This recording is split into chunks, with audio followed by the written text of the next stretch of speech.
Ridley Scott loves androids. Whether murderous or helpful, the director of the 1979 hit sci-fi film Alien loves to tell a story of androids.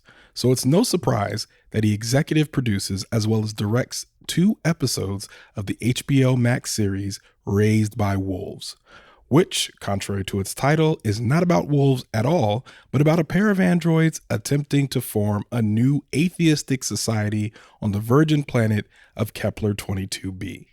I'm Ronald Young Jr., and I'm on the couch.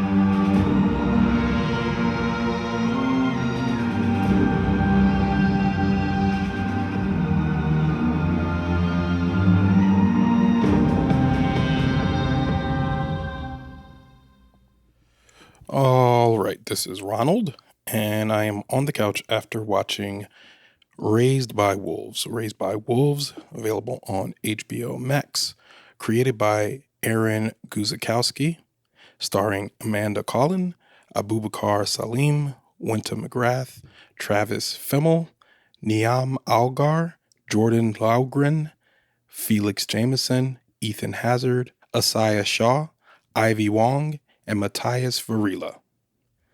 All right, Raised by Wolves is a show that is available on, as I stated before, HBO Max. Not regular HBO, but this is an HBO Max original, which means I don't think you can watch this on anything but HBO Max. It's not on TV or anything like that. I think this is their foray into original programming, which feels weird because HBO already is its own network, so it can just make its stuff without. But yeah, that's a whole nother thing. We talk about the streaming wars and the different world that we're in. This is a sci-fi show, and as I said at the top, it's produced by Ridley Scott, and I can see his fingerprints over portions of this show. The show begins, and it's about 2 androids named Mother and Father who are launched to this planet called Kepler 22b, and they are there with several human embryos, and the idea is that they're going to raise a new atheist society. So that's the premise of the show. It is an atheist society because previously there was a war between atheists and theists, a bunch of people who serve a god named Sol, which I think it's based on the sun. There's a sun symbol that they wear and all that. And this show is very interesting. I can't say that I love it, but I watched 10 episodes of it. So I definitely feel like it's certainly something. When it came on, I remember thinking it's very dour. There's not much color in it at all. Like it's almost black and white. It's more like gray and teal, and it's all like just very rainy day colors, if you will. I remember I wrote down that the aesthetic was dusty and everyone needs a bath, and you get that. Like they're on a desert, what looks like a desert planet that somehow has woods, but even the woods look barren. It's just trees and rocks. And when they're out in the open, it just looks like a straight desert that they've somehow planted plants in order to grow and eat and all that. So it starts off, it's very mysterious. I've wrapped a whole season and I'm not sure what was the point. I don't even know where they're going to go next with this, but it was not bad. So that's the tricky part here, because it wasn't a bad show at all. Now, it's certainly not for everybody. If you like sci-fi, you'll like this. If you like anything that they've played on the Sci-Fi Channel, this would be like a cut above the stuff that you see on the Sci-Fi Channel. It's very artsy. meaning that there's a lot of dream sequences and a lot of trippy things and voices talking to people and all that type of thing. And it plays with the idea of religion and non-religion and what that means and what that looks like. And like I said, there's a lot of mystery in this show. So when you get to the end of the season, you're not going to be any closer to resolving some of the mysteries of the show. There's no big reveal or anything like that, which I don't know if that serves this show very well, depending on when season 2 comes out. Because if I have to wait a year to see season 2, by the time season 2 comes out, it is very possible that I will lose interest and say, I don't really need to see a season 2. There is nobody on this show that I feel very attached to. There's no characters that are like, oh my goodness, this character just resonates with me. I don't get any of that, but there's a lot of cool future stuff in it. And one thing that I was really interested in is, again, so these androids have been sent to this planet to raise these human children as atheists, but several times they flash back to the world in which the atheists were at war with the theists. And it was very interesting to see what the world had become and why things were the way they were. And I'm always interested in seeing how things devolve.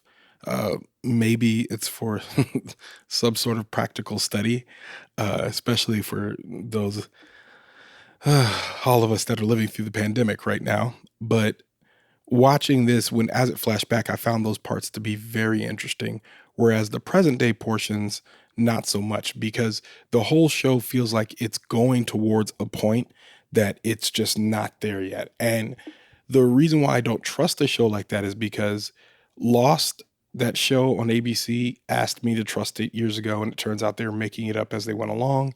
Game of Thrones asked me to trust it even as recently as last year. And again, turns out they were making it up as they went along. So it just, I don't trust shows that have big premises or some sort of mystery. I don't trust them to ever get to their point. I don't trust them to ever tell me what they're going to tell me. I think they could very much at the end just say, yeah, whatever, nothing happened, whatever. And just walk away saying, didn't you enjoy that journey? And I am not one of those people that enjoy the journey if the destination is not good, especially when it comes to metaphors and movies. So, yeah, this was not my favorite show. Man, am I saying I didn't like it? No, because that's the thing. I did. There were parts of it where I was like on the edge of my seat and very interested. And I think those parts all had to do with the struggle between the theists and the atheists. And it was very interesting, the things that they were doing with religion, like in the ways that people were spreading the religion and talking about it. Those all of those interactions were very, very interesting to watch. Even the way that they believed and the way that they told others to believe was all very interesting. So I engaged with all those parts of the show. But it's just, I feel like this show might be going nowhere. And that doesn't make it bad. It just means that, do I want to stick with a show that's going nowhere? So I've stuck with it 10 episodes. We'll see what that next preview looks like when they put out the preview for the next season. But I don't see this being a hit. And I haven't heard anybody talking about it thus far. So, I mean, I found out about this show almost by accident. So we shall see. We shall see. If you like sci-fi, I think you'll like this show. Again, and I think I said that earlier, but I think if you're like a genuine, like, I love a sci-fi show, you'll like this. There's interesting things to see in it, but I'm sitting here right now and I'm like, I'm fairly certain I'm going to forget about this show. And as soon as this review is over. So yeah.